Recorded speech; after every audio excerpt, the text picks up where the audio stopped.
সেই মহারাজ পরীক্ষিত একদিন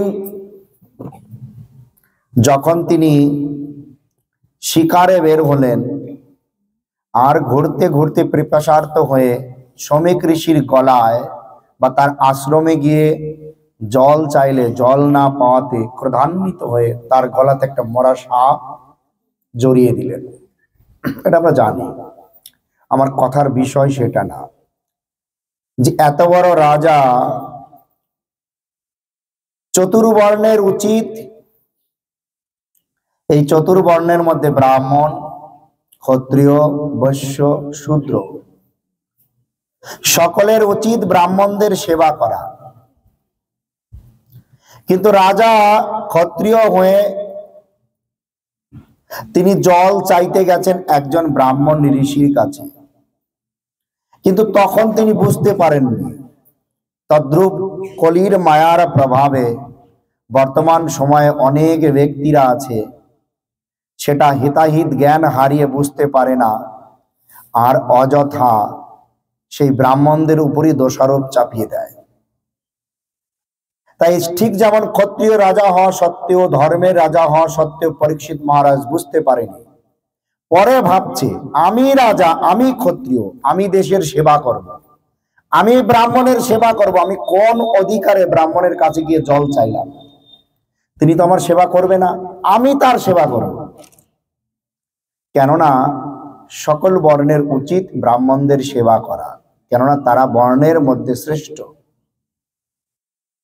রাজা তার ভুল বুঝতে পারলেন, বলল শুধু কি আমি তাকে জল চেয়েছি, আবার ক্রোধান্বিত হয়ে জল না পাওয়াতে তার গলাতে একটা মরা সাপ পেঁচিয়ে দিয়েছি। এর অর্থটা কি?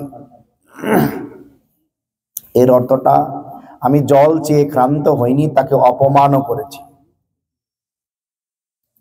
তাই সৃষ্টির প্রথম কবি, প্রথম জীব ব্রহ্মা, তিনি হচ্ছেন প্রথম ব্রাহ্মণ। তিনি জগতে তপস্যার দ্বারা ভগবানকে সন্তুষ্ট করে ভগবান কর্তৃক আদেশ প্রাপ্ত হলেন জীব সৃষ্টি করার জন্য। তার থেকে সৃষ্ট জীব পর্যায়ক্রমে ধীরে ধীরে এই 4টি বর্ণ এসেছে। কি অদ্ভুত ব্যাপার! তাই বিচার করতে গেলে ভগবান বিভিন্ন সময়ে কখনো ক্ষত্রিয় কুলে ত্রেতা যুগে, কখনো বৈশ্য কুলে, কখনো কলিযুগে ব্রাহ্মণ কুলে আবির্ভূত হয়েছে। কখনো মৎস্য রূপে, কখনো কূর্ম রূপে, কখনো বরাহ রূপে, কখনো নৃসিংহ রূপে, নরসিংহ, কিছুটা সিংহ, কিছুটা মানুষ। ভগবান এটা বোঝাতে চাচ্ছেন যে প্রথমে তো সবাই ব্রাহ্মণই ছিল, যদি ব্রহ্মার সন্তান হয়। আর পরীক্ষিত মহারাজ কিভাবে বিচার করছে দেখুন। ধর্মের রাজা তো, আমার উচিত তার সেবা করা, আমি সেবা না করে আমি তাকে কেন আদেশ করলাম? তাই বসে বসে শ্রীমদ্ ভাগবত মহাপুরাণ কথা শ্রবণ করছে আর নিজের ভুলের জন্য অনুতপ্ত হচ্ছে, আর বলছে সুখদেব গোস্বামী পাদের চরণে আমি কতটা নিকৃষ্ট না, যেখানে আমি সেবক সেখানে আমি সেব্য হয়ে আমার সেব্যকে আদেশ করেছি, তাই না? এই যে অবজ্ঞা, আমার নিজেকে নিজে ধিক্কার দিতে মনে চাচ্ছে। কিন্তু কথাটাকে সুখদেব গোস্বামী পাদ ঘুরিয়ে বলছে, না না, ব্যাপারটা এমন নয়। যে ব্যক্তি ভগবানের কথামৃততে এতটা আসক্ত, যে ব্যক্তি ভগবানের কথা এমন ভাবে শুনছে, সেই কথাটাই একটা পরিপূর্ণ মিষ্টি আমে পরিণত হয়েছে। যে আমে সিল্কা নেই, জগতের আমে সিল্কা পাওয়া যায়, মানে খোলাটা নেই, এমন আম খোলা নেই, শুধু খাওয়া শুরু করতে হবে। বলে সেটা এমন আম যার মধ্যে গুটলি নেই, বলে সেটা এমন আম আশও নেই। সেই ভাগবত কথাটা পরিপূর্ণতা প্রাপ্ত হয়ে একটা রসালো আমে পরিণত হয়েছে, সুন্দর ফলে, মিষ্ট ফলে।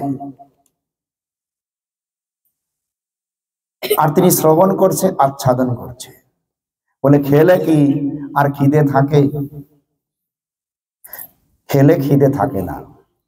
কত খাবে? খেতে খেতে পেট ভরে গেলে আর খাবে কোথায়? কিন্তু আমরা ভগবানের কথাতে এসে আমরা শুধু চিন্তা করি কখন ওই ব্যক্তিটা যাকে নেপাল প্রভু শাসনে বসিয়েছে ওর বকবকানি বন্ধ হবে, কটা খেতে দেবে, বাড়ি যাব। আমরা কথা আচ্ছাদন করি না, কিন্তু এই কথা সাক্ষাৎ রসালো।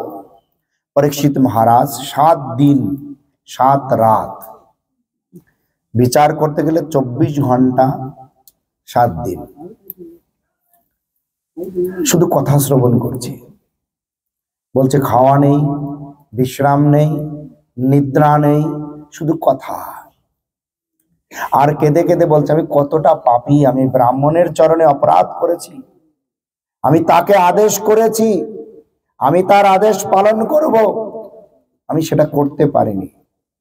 কিন্তু সুখদেব গোস্বামী পাদ বলছেন এটা নয়, আরে ভগবান তোমাকে দিয়ে ওটা করিয়েছে জগৎ জীবকে কৃপা করবার জন্য।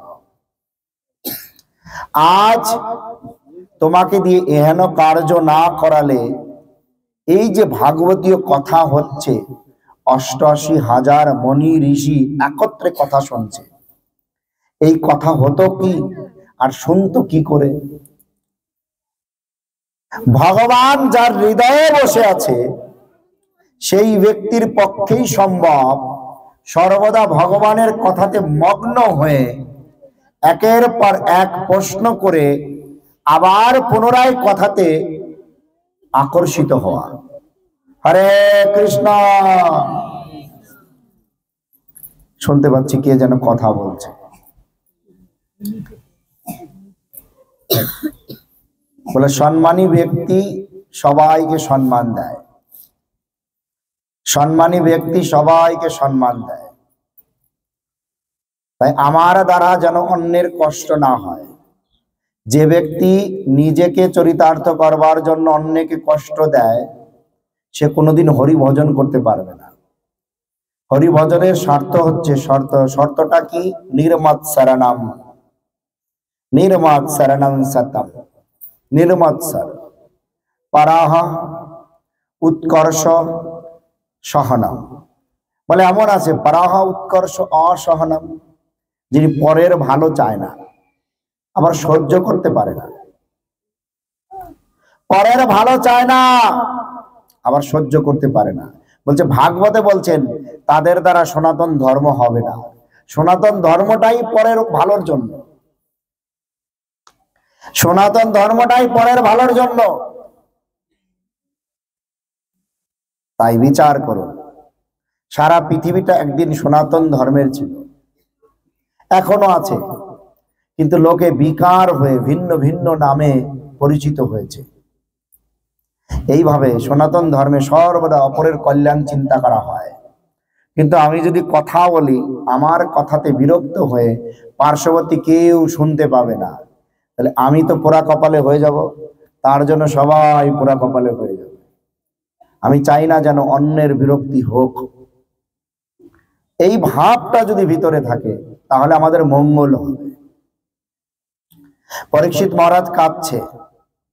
সুখদেব গোস্বামী পাদ বলছে যার একটি প্রশ্ন শেষ হওয়া না হতেই অন্য একটি প্রশ্ন যার হৃদয়ে জাগ্রত হয়, সেই ব্যক্তি সাক্ষাৎ ভগবানের কৃপা অভিষিক্ত। সেই ব্যক্তির হৃদয়ে কৃষ্ণ সর্বদা বিরাজমান। কৃষ্ণ হৃদয়ে বিরাজিত হয়ে তার মাধ্যমে একের পর এক প্রশ্ন করছে। আর যিনি ভগবানের কথাতে তন্ময়, তার হৃদয়ে কৃষ্ণ প্রবিষ্ট হয়ে কথা করে যাচ্ছে। অর্থাৎ কৃষ্ণ কথা ভক্তরূপী হৃদয়ে কৃষ্ণ প্রতিষ্ঠিত হয়ে শ্রবণ করছে, আবার শ্রোতারূপী বক্তার হৃদয়ে প্রকাশিত হয়ে কীর্তন করছে।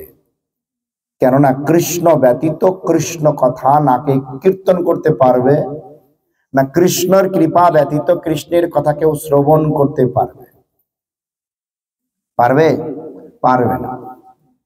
ঠিক যেমনটি করে দেখুন না, আজ 5 বছর হতে চলল, আমরা ছোট্ট নয়ন প্রভুকে দেখেছি, তাই না? ছোট্ট নয়ন প্রভুকে দেখেছি, 5 বছর হতে চলল। ওদের বাড়িতে কত কথা হলো, কত দেশ ঘুরে আসলো, কত কথা শুনলো। এখন নাকি নয়ন ভগবানের সেই কথা কীর্তনটাই ব্যবসা বানিয়ে ফেলেছে, আবার আন্ডা খাওয়াও ছাড়ে নেই। আর বলে মা দিলে আমি কি করব, বলে মা দিলে আমি কি করব, মা তো শোনে না। তাহলে এই যে ভগবান যতদিন কৃপা না করবে ততদিন তার হৃদয়ের বহির্মুখতা দূর হবে না। আমি বড় প্রচারক, আমি ভালো বোঝাতে পারি, এটা ভুল ধারণা, তাই না? বিচারটা এমন, বাবা আমি যদি না বুঝি আপনি কি বুঝাবেন? হাজার বুঝালেও বুঝবো না। কাছে আসলে হা হা করবো, বাড়ি গেলে ভাই ভাগো, যা বলছে বলছে চলে গেছে, এখন কে দেখবে রে নয়ন, খেয়ে নে। দিলীপ প্রভুর বাড়ি গেলে বলে দিস নিরামিষ খেয়ে এসেছি। হ্যাঁ, সত্য কথা। তাই তো নয়নের স্বভাবও পরিবর্তন হয়েছে।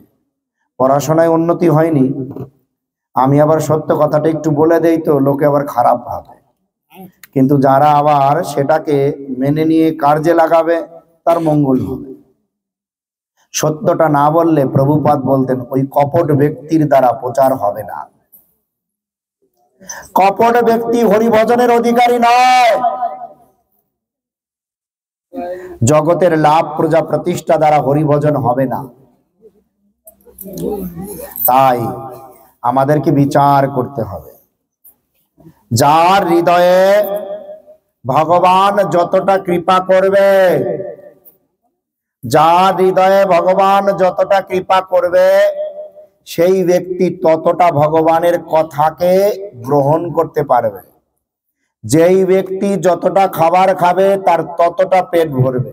বলে ভগবানের কথা যে যতটা গ্রহণ করবে ভগবান তাকে ততটা আনন্দ দেবে। ভগবান ব্যতীত এই সংসার দুঃখে ভরা। যার জীবনে যতটা পরিমাণে ভগবান অনুপস্থিত ততটা অন্ধকার, যার জীবনে যতটা পরিমাণে ভগবান উপস্থিত তার জীবনে ততটা উজালাময় আলোকিত, ততটাই ধর্মের অংশ। কিন্তু কলির প্রভাবে ধর্মের অংশ এতটা নিচু পর্যায়ে গেছে, বলে জগতের সব কিছু করবার জন্য আমাদের বুদ্ধি কাজ করে। আমাকে বিয়ে করতে হবে, দেখুন আমাদের মাস্টারমশাই বিয়ে করেছে, সুন্দর ভালো ভক্ত মানুষ। আমাকে সন্তান জন্ম দিতে হবে, বলে বিয়ের 2 বছর 3 বছর পার হয়ে গেলে মাথা নষ্ট, সন্তান কেন হচ্ছে না, বিয়েটাই অশান্তি হয়ে গেল। আমার ইনকাম করতে হবে, আয় করতে হবে। আবার বলে যে আয় করলে হবে, ব্যয় করে দেখাতে হবে আমিও পারি। আমার বড় ঘর বানাতে হবে, গাড়ি কিনতে হবে, ঘর সাজাতে হবে, নানান বাহানা। আজ একটা, কাল আর একটা, পরশুদিন আর একটা, তারপর দিন আর একটা। পরীক্ষিত মহারাজ বলছে আরে যাই করেছি ভালোই করেছিলাম, যদি ভুল করে ওটা না করতাম আজও রাজা হয়ে পৃথিবী শাসন করতাম, জানতে পারতাম না ভগবানের কথার কি মহিমা। এই সংসারে জন্ম মৃত্যুর চক্রে পড়ে ঘুরতে থাকতাম, তাই না? আজ উচ্চকুলে জন্ম হয়েছে বা যে কোনো কুলেই জন্ম হয়েছে, যে কোনো শরীরে জন্ম হয়েছে, বৃক্ষ রূপে, জলজ প্রাণী রূপে, পশু পাখি রূপে, কীট পতঙ্গ রূপে, বৃক্ষলতাদি রূপে, জীবজন্তু রূপে, যেখানেই জন্ম হোক না কেন, কিন্তু এই যে জন্ম মৃত্যুর চক্রে ঘুরতে ঘুরতে ঘুরতে ঘুরতে বারবার বারবার এই মৃত্যু লোকে আসব। বলে মৃত্যু লোকের মাত্রা 14টি, 14 ভুবন ব্রহ্মলোক থেকে শুরু করে, ওই ব্রহ্মালোক থেকে শুরু করে পাতাল লোক পর্যন্ত এরা সবাই মৃত্যুবরণ করবে। যেখানে মৃত্যুবরণ আছে সেখানে দুঃখে ভরা। কিন্তু ভগবান এর মধ্যে এমন বলে সত্যগুণ, রজগুণ, তমগুণ দিয়ে এমন একটা পরিবেশ তৈরি করে রেখেছে, বলে ওই জীবগুলো সর্বদা এই গুণ দ্বারা আবিষ্ট, এই গুণ দ্বারা আবিষ্ট, আসক্ত। বলে এই 3 গুণ থেকে মুক্তি পেতে পারে না এমন পুরুষের সংখ্যা খুব কম, খুব কম। বলে যারা এই গুণ থেকে যতটা মুক্ত তারা ততটা পরিমাণে সাধু। কেননা ব্যক্তি বিশেষ মাত্র আত্মা, আত্মা সর্বদা নিত্য শুদ্ধ, প্রত্যেকটা ব্যক্তি শুদ্ধ। কিন্তু যখন এই শরীরে এসেছে, এই শরীরে এসে শরীরে আসক্ত হয়ে জগতের ভোগবিলাসে যে যতটা মত্ত, সেই সকল ভোগবিলাস ভগবানের বিরুদ্ধে হলে সে ততটা পরিমাণে দোষী। জগতের ভোগবিলাসে যে যতটা আসক্ত সে সনাতন ধর্মের বিচারে ততটা দোষী। যে ব্যক্তি ভগবানের সুখের জন্য যতটা কার্য করছে সে ততটা ভগবানের প্রিয়। এখন কে কতটা করছে সে নিজে জানে, সে নিজে জানে। ব্যাপারটা বুঝুন, কে কতটা করছে সে নিজে জানে, আমি জানি না। তাই নিজেকে চিনুন। নিজেকে চিনতে না পারলে কোনোদিন মঙ্গল হবে না। নিজেকে চিনুন। নিজেকে কিভাবে চিনব? বলে আমরা ভগবানের নিত্য দাস, আমরা ভগবানের নিত্য দাস। নাহাম বিপ্র না চ নরপতি নাপি বৈশ্য না শূদ্র। আমি ব্রাহ্মণ নই, আমি শূদ্র নই, বৈশ্য নই, ক্ষত্রিয় নই, আমি সন্ন্যাসীও নই, আমি ব্রহ্মচারী বানপ্রস্থ গৃহস্থও নই। আমি কে? আমি পুরুষও নই, আমি নারীও নই। গোপীর পদ কমলয়র দাস দাসন দাস। হে প্রভু, আমি তো ওই গোপীদের দাসের দাসের দাসের দাসের দাস। অর্থাৎ গোপিকারা ভগবানের সবচেয়ে প্রিয় ভক্ত, তাই না? ভগবানের সবচেয়ে প্রিয় ভক্ত। এই ভগবানের সবচেয়ে প্রিয় ভক্ত, তাদের দাস হতে পারলে আমরা ভগবানেরও দাস।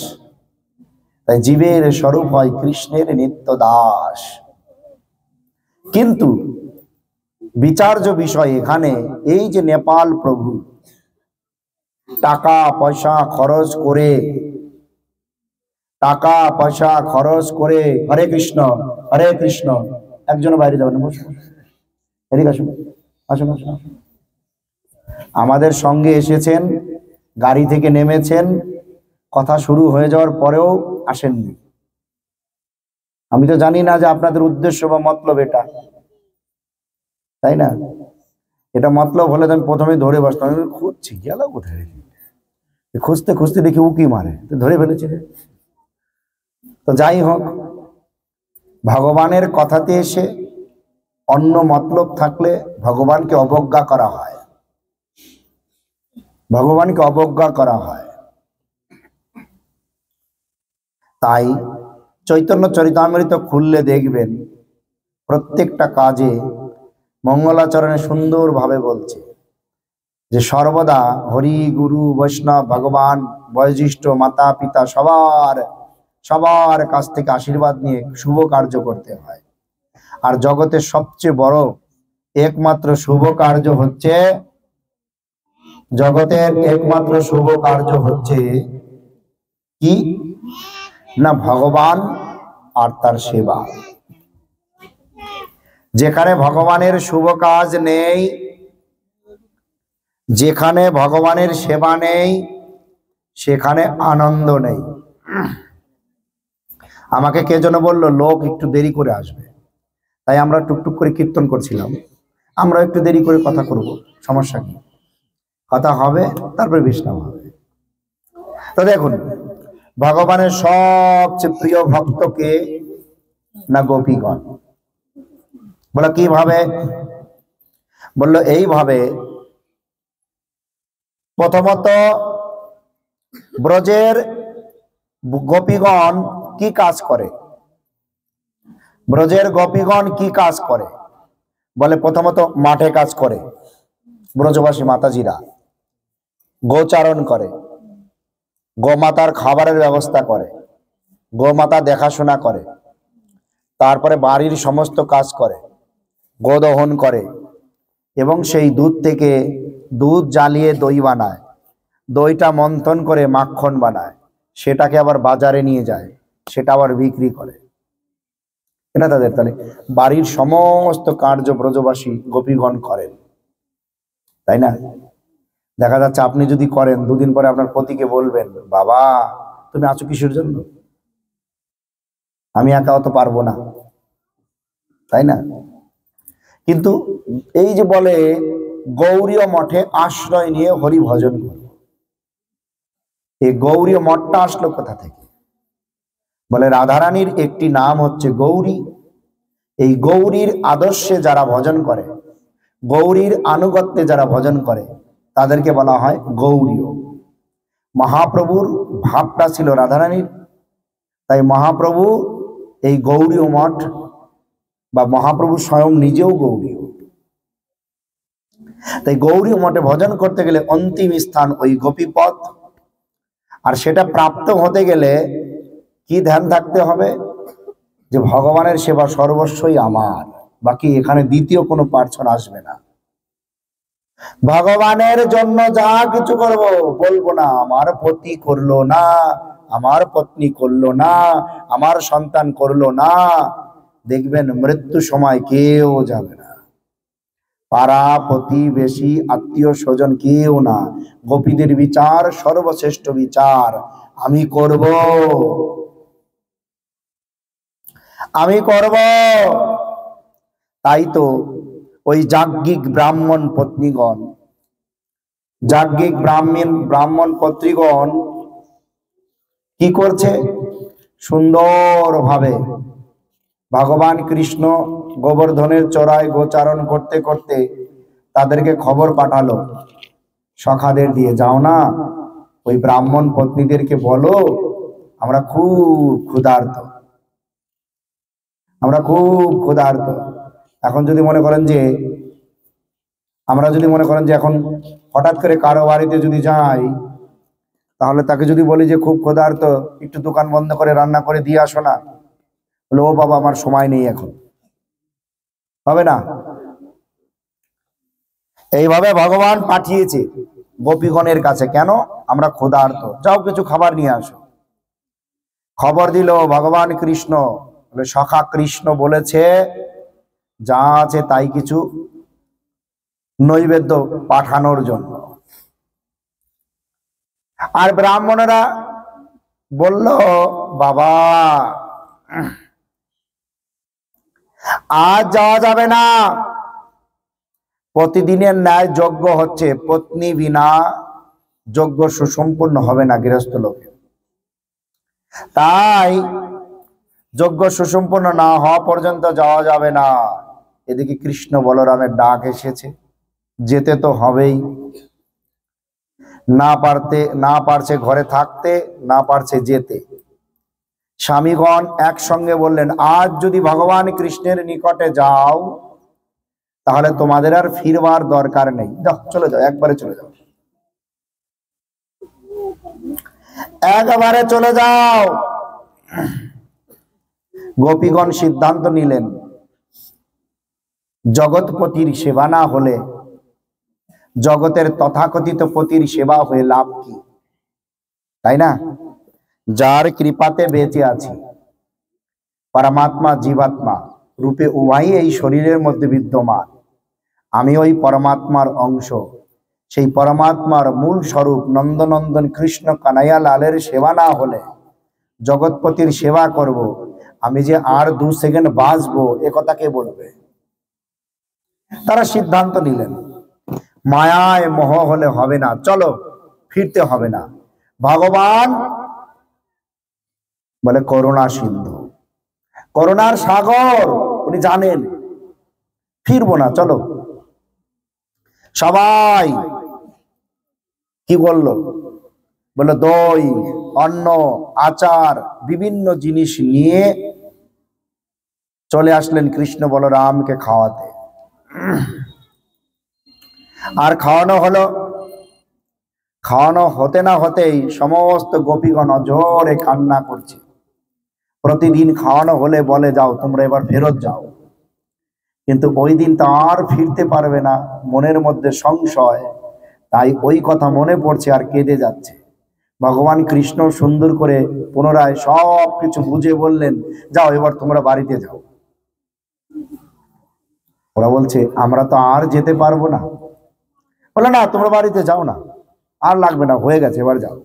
বলে আমরা বাড়িতে ফিরতে পারবো না, আমাদের পতিগণ, যাজ্ঞিক ব্রাহ্মণ পতিগণ আমাদের বাড়ি থেকে বের করে দিয়েছে কৃষ্ণ সেবার জন্য।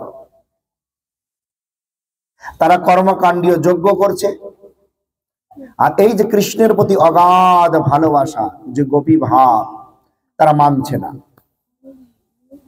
তাই তারা আমাদের বাড়ি থেকে বের করে দিয়েছে, আর ফিরতে পারবো না। হে প্রাণনাথ, যদি কিছু করতে হয় তুমি করো, আমরা ফিরতে পারবো না, তোমার চরণে সর্বস্ব অর্পণ করে আজ আমরা চলে এসেছি। ভগবান বলছে কিছুই হবে না, বাড়ি যাও না, দেখবে তোমার পতিগণ, তোমাদের পতিগণ আগের দিনের তুলনায় আরো ভালোবাসবে, তাই না? প্রত্যেকটি আত্মা তো কৃষ্ণের অংশ। কৃষ্ণ যদি আকর্ষণ করে দেখবেন সে আপনা আপনি শুদ্ধ হয়ে যাবে, কিন্তু গোপীগণ মানছে না, না মেনে সুন্দরভাবে কীর্তন করছে। এমন হবে না, हम ना भूलेंगे कन्हैया तुम भुलाने के कोशिश न करना। কি নয়ন সর্বশ্রেষ্ঠ ভক্তগণ ভগবানকে কোনো অবস্থাতে ভুলতে চায় না, আর আমরা ভুলে থাকতে পারলে আরো আনন্দিত বোধ করি, ভুলে থাকতে পারলে আনন্দিত বোধ করি। हम ना भूलेंगे कन्हैया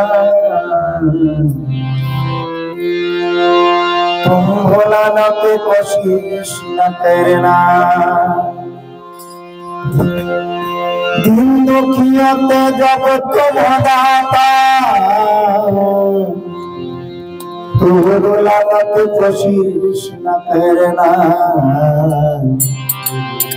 हम ना भूलेंगे कन्हैया तुम भुलाने की कोशिश न करना। हम ना भूलेंगे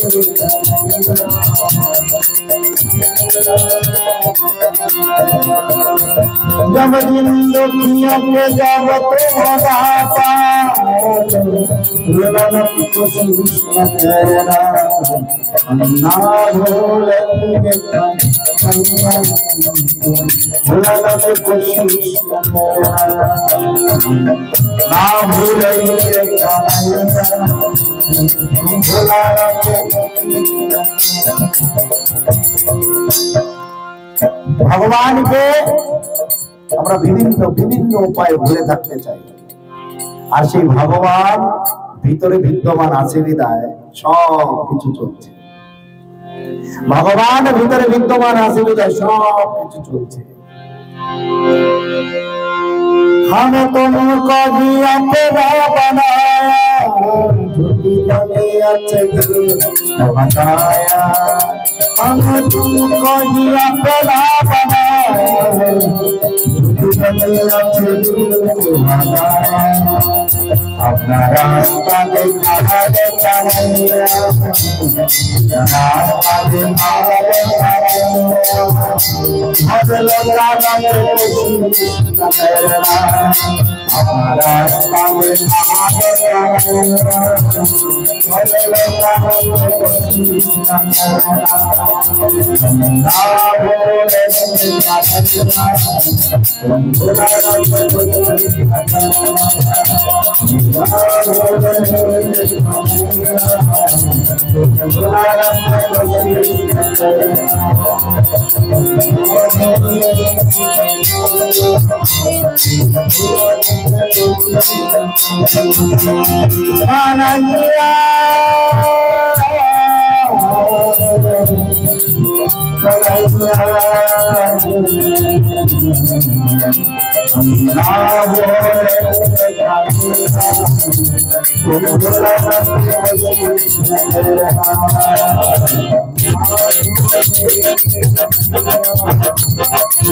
সমস্ত গোপীগণ কেঁদে কেঁদে বারবার ভগবানের কাছে নিবেদন করছে, কোন উপায় বাড়ি আর ফেরত যাওয়া যাবে না, একটা ব্যবস্থা করতে হবে। প্রাণনাথ, সর্বস্ব ত্যাগ করে চলে এসেছি, পূর্ণ শরণাগতি। কিন্তু ভগবান বলছে সব ঠিক হয়ে যাবে, যাও না। তারা ফিরবে না, ভগবান জোর করে পাঠাবে। তারা বাড়িতে আসলো, শেষমেশ বাড়িতে আসলে তার পতি দেবতারা তাদের ভুল বুঝতে পারলো, আর ভুল বুঝতে পেরে আপন আপন পত্নীর কাছে গিয়ে বলল, ভগবান কৃষ্ণ সাক্ষাৎ ভগবান, সাক্ষাৎ ভগবানের সেবা ব্যতীত ওই হবন বা ওই যজ্ঞের কোনো আবশ্যকতা নাই। সেই সেবা থেকে আমরা তোমাদেরকে বিতাড়িত করতে চেয়েছিলাম, আমাদের ভুল হয়েছে, তোমরা সঠিক সিদ্ধান্ত নিয়েছো। তাই সমস্ত পতিগণ তাদের পত্নীকে আগের থেকে আরো বেশি পরিমাণে ভালোবাসতে লাগলেন। তাই জগৎ পিতা, জগৎ মাতা, জগৎপতি নন্দনন্দন কৃষ্ণ কানাইয়া লালের সেবাতে গোপীরা এমন সর্বস্ব দিয়ে সেবা করে, সেখানে আমার বলে কোনো বিষয় থাকে না। আর গৌরী মঠে কিভাবে একজন ব্যক্তি সেই গোপীপথ প্রাপ্ত হয়ে তারা কৃষ্ণের সেবা করতে পারবে, শ্রীমতী রাধারানীর আনুগত্যে এটা শিখানো হয়। গৌরী মঠে সেই নিত্য প্রেমের আরাধনা করা হয়। অন্য কোথায় কর্ম দ্বারা, যজ্ঞ দ্বারা, এই সংসারের জাগতিক কর্মকাণ্ড জ্ঞানকাণ্ড দ্বারা সেটা সম্ভব নয়। তাই এক বিচারে আমরা কে? গোপীর পদকমল ইয়র দাসন দাস। এইভাবে প্রত্যেকটা ব্যক্তি প্রকৃত অর্থে যদি আনন্দ পেতে চায়, যদি সত্যি সত্যি আনন্দ চায়, তাহলে তাদেরকে অবশ্যই ওই পদ প্রাপ্ত করতে হবে, এছাড়া সম্ভব নয়। জগতে আনন্দ আর দ্বিতীয় কোথাও নেই, হাজার তর্ক করেও লাভ হবে না। তাই একজন সম্মানী ব্যক্তি সবাইকে সম্মান দেয়, ফলবতী বৃক্ষ নুয়ে থাকে, সবাইকে, সমস্ত জীবকে, শুধু মানুষ না সমস্ত জীবকে সম্মান করে। সেই স্বয়ং ভগবান নন্দনন্দ কৃষ্ণ কানাইয়া লালের চরণে আশ্রয় নিলে আমাদের মনুষ্য জীবন সার্থক হবে। আর মনুষ্য জীবন সার্থক হলে আমরা সেই রাধা কৃষ্ণের সেবা পাব। রাধা কৃষ্ণের সেবা না পেলে আমাদের কোনো লাভ হবে না। তাই অনেক কথা হলো, অনেক সময়ও হলো, আপনারা সকলে হরি ভজন করুন আর মনুষ্য জীবনকে সার্থক করুন। হরে কৃষ্ণ।